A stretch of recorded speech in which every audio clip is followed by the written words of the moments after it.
हाय, welcome back दोस्तों। And this is Joshi sir. आज start करते हैं बेयरिंग डिजाइन में। तो दोस्तों, इसके पहले हमने बहुत सारे बेयरिंग डिजाइन किए हैं, लेकिन वो अलग अलग पार्ट में डिजाइन किए थे। आज हम लोग बेयरिंग गियर पंप के लिए डिजाइन करना चाहते हैं। तो चलिए स्टार्ट करते हैं टाइटल के साथ। तो ऑलरेडी हमने डिस्कस किया था लास्ट सेशन में कि we are going to use a needle roller bearing and needle roller bearing के लिए हमें काम करने के लिए दो लोड की आवश्यकता होती है। एक होता है F R, and hope so अभी हम सभी को पता है एफ आर क्या है। एंड दोस्तों, उसी के लिए मैंने ये मेंटेन करके रखा हुआ है यहाँ पे। This was maintain only for that purpose. मुझे बियरिंग को डिजाइन करना है। या अभी शाफ्ट के गियर से मैंने उसका रिएक्शन उसके ऊपर फाइंड आउट किया है। एंड ये बेयरिंग का फोर्स है Fs/2, दैट इज 3800 न्यूटन। तो यहाँ पे आएगा F B and value is 3800 newton. No actual load is applied on that bearing. तो एफ है अपना 0। तो दोस्तों, ये हो गया लोड असम्पशन या लोड पार्ट। सेकंड आएगा लाइफ। एनीवन बोलिए कितना देते हैं? Assuming life of bearing minimum, कम से कम मिनिमम 8000 आवर्स। आप 10,000 12,000 पे भी काम कर सकते हैं। Life of bearing is 8000 hours. तो चलिए पहले कैलकुलेशन में आते हैं एंड सबसे पहले फाइंड आउट करते हैं एल एम आर। होप से सारे फॉर्मूलाज एंड सारी बातें हमें याद है। अवेलेबल ऑन चैप्टर नंबर 4.1 पे अवेलेबल है। It is million revolution. L M R याद आया ना? That is L H. It is life of hours of bearing into 60। ये 60 किसकी वजह से आता है? कन्वर्जन से। कैपिटल एन आएगा आरपीएम में and 10 the power 6। What is 10 the power 6?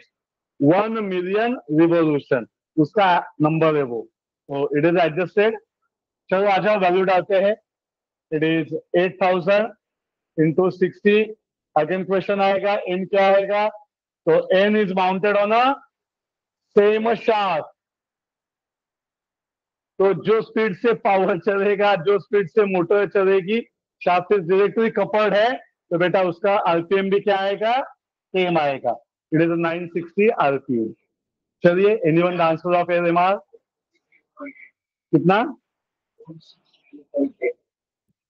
आराम से फिर पीएचडी में देखा करो। ये डायरेक्ट वैल्यू है, पीएचडी को देखने का भी नहीं, डायरेक्ट लिख के आगे जाने का। इट इज 460.8 एलएमआर आ गया। श्योर। अभी हम सभी को पता है 90% प्रोबेबिलिटी ऑफ सर्वाइवल होता है, कभी 95 भी होता है। तो आपको सिलेक्ट करना है और अपना स्टैंडर्ड है हमेशा 90% प्रोबेबिलिटी ऑफ सर्वाइवल। तो अभी 90% प्रोबेबिलिटी ऑफ सर्वाइवल से क्या होता है? 90% प्रोबेबिलिटी ऑफ सर्वाइवल मतलब सर हम लोग P10 ढूंढते हैं। क्या ढूंढते हैं दादा? P10 याद आया ना? तो स्टेप बाय स्टेप हम लोग अंदर जाएंगे। L10, P10, आपको जो भी वहां पे सिंबल्स देने हैं उसके साथ हम लोग आगे चलेंगे। चलिए सबसे पहले ढूंढते हैं equivalent, sorry it is not P, it is L10। सबसे पहले ढूंढते हैं इक्विवेलेंट लोड। तो ये सारी बातें हमने पढ़ी है। It is already printed, same to same formula available है। It is V into X into FR plus Y into FA। याद है बहुत बढ़ने वाला फॉर्मूला, S into KT। तो चलिए मैं थोड़ा सा पार्ट रब करता हूँ आगे का।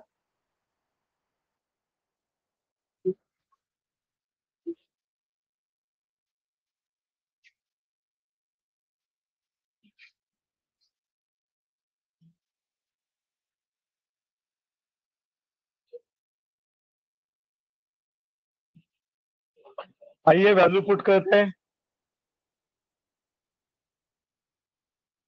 बोला what is value of V? तो दो ऑप्शन है, 1, 1.1। अगर आउटर रेस मोशन में है या आउटर रेस फिक्स्ड है, याद है ना? सारा बेयरिंग डिजाइन हमने वहां पे किया था, आज उसे यूज करना है। तो we can say outer race is fixed है तो V1 हो गया। एक्स कुछ मेंशन किया है? नहीं सर, तो कुछ भी नहीं होता है तो 1 होता है। FR 3800. अभी वाई पे बिल को जाके ढूंढने का है पीएचडी से, ऐसे जीरो तो ना, तो जीरो टू एनीथिंग जीरो, तो क्यों आप टाइम वेस्ट करते वहां पे जाके वाई ढूंढने का, एक्स ढूंढने का, गरजच नाही. एक्स वन अजून केला, आज झिरो मिळाला. बोला सर्विस फैक्टर 1.1 1.3 आप ले सकते हैं. जनरली हम लोग लो स्पीड पे काम करते हैं तो serviceability service factor 1.1. And temperature कुछ मेंशन किया है? नहीं सर, टेम्परेचर कुछ भी मेंशन नहीं किया. तो केटी का वैल्यू याद है ना? When nothing is mentioned, KT is taken as 1. तो जस्ट वैल्यू पुट करो, get the answer of P. चलते हैं अगले कैलकुलेशन में.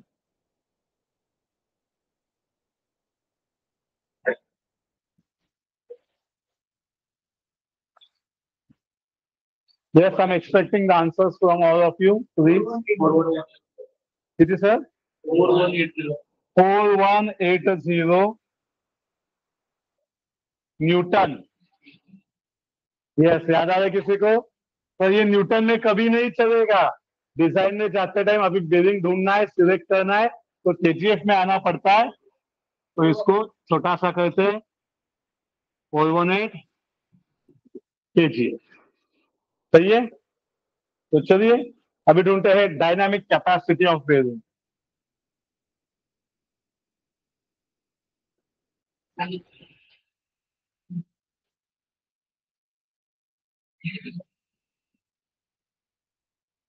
formula printed available on PhD page number 4.1. Check करेंगे सॉल्यूशन और यहाँ से हमें सी ढूंढना है. याद आए सबको? It was L10. What is L10? MR दिया वहां पे हमने उसको 460.8.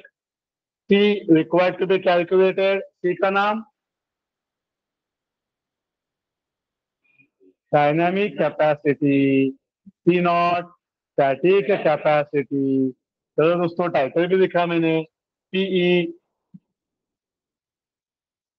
रेस टू के मतलब कौन सा मालूम है ना आपको? दो टाइप की बेरिंग अवेलेबल है, ball bearing, roller bearing. As per that के का नंबर हम लोग चेंज करते हैं. सब कुछ लिख के दिया था मैंने, बोला था जिंदगी भर लगेगा. 10/3 शिफ्ट और द आंसर ऑफ सी, वो भी आएगा केजीएफ में.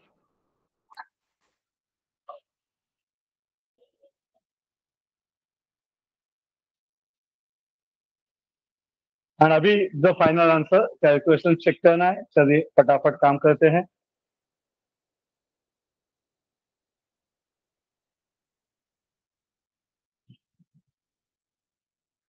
मैं बाजू में हूँ सो दैट आप कैलकुलेशन करेंगे और हमें आंसर्स बताएंगे.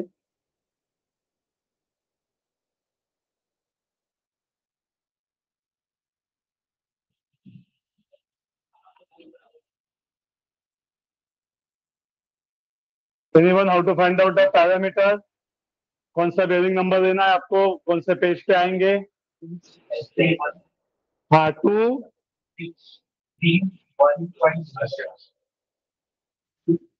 तो सारे जन से रिक्वेस्ट है प्लीज कम टू PhD 4.33 और वहां से आज हम सभी को वैल्यूज सिलेक्ट करने हैं. तो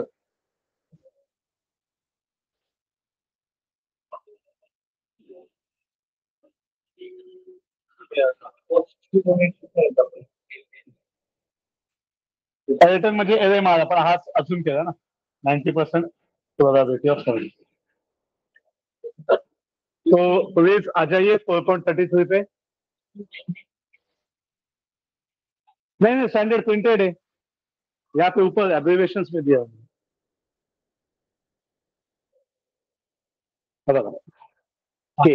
10/3 for roller, नहीं 3 for ball. So it is available in the PhD. तो चलिए दोस्तों मैं भी आता हूँ आप सारे दोस्तों के साथ ढूंढने के लिए. एंड एक साथ ढूंढेंगे PhD से 4.33. हाँ जी नंबर बोलो बेटा, किसने ढूंढा तब तक? 32 पे है. Spherical roller bearing 4.32. नहीं बेटा नीडल तो 4.33 पे है.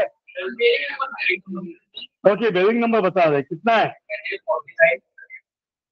4932 की बात चल रही है जोशी सर।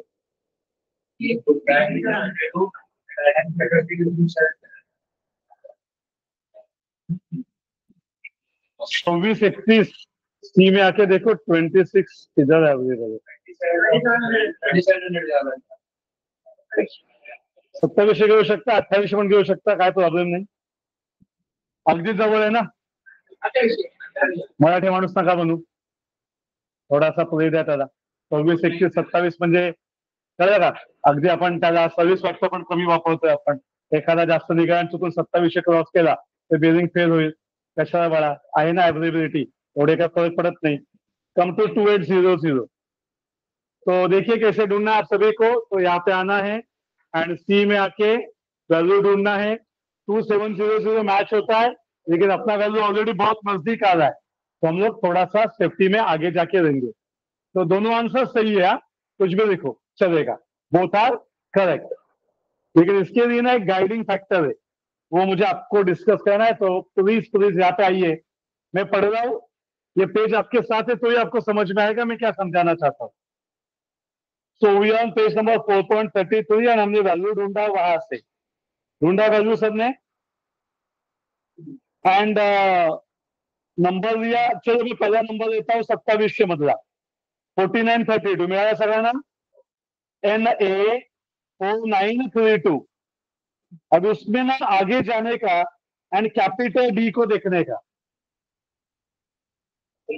हाँ, तो इसके पहले जो मैं दोस्तों के साथ डिस्कस कर रहा था उसका पर्पस आपको समझ में आएगा।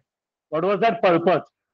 सर 52 mm है तो ये बैठ जाएगा, फिर आप खांचे में बिठाओ, केसिंग में बिठाओ, किधर भी बिठा लो।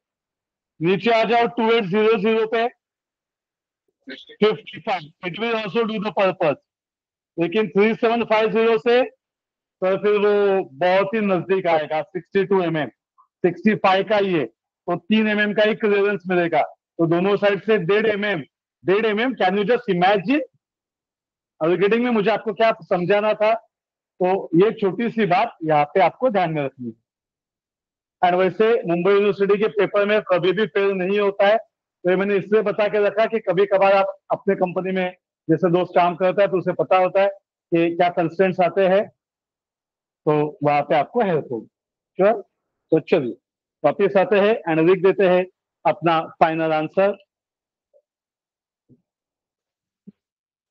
सो PhD 4.33 बोला बेरिंग सिलेक्शन।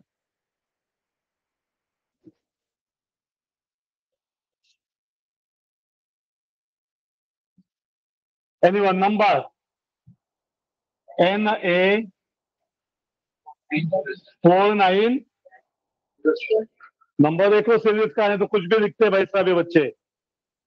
4907 है वहां पे, सही बात है।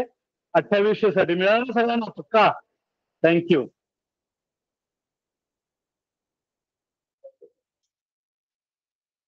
तो सबसे पहले चेक करो कि आपको बेरिंग नंबर समझ में आ रहा है। अभी उसके बातें वहां से।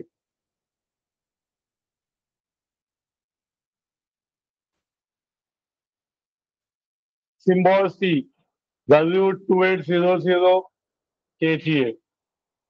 बेरिंग का बोर डायमीटर, अभी समझ में आया बोर डायमीटर का फायदा क्या होगा? Anyone what is the use of this bore diameter? Shaft का डायमीटर भी मिल रहा है, बिकॉज बेरिंग बैठेगी तो शाफ्ट पे बैठेगी ना पापा, तो वहां पे फिर कितना स्टेप टर्निंग करने का, क्या करने का? 35 में। बेरिंग का आउटसाइड डायमीटर ओडी 55। चेक करो क्या ये 60 के अपने थंब रूल से सेफ है? हाँ सर, तो सेफ है। And width of bearing, and ये विड्थ ऑफ बेरिंग से बाद में हमें डिस्टेंस मिलेगा शाफ्ट पे, कितना गैप या कितना डिस्टेंस पे आगे बढ़ना है।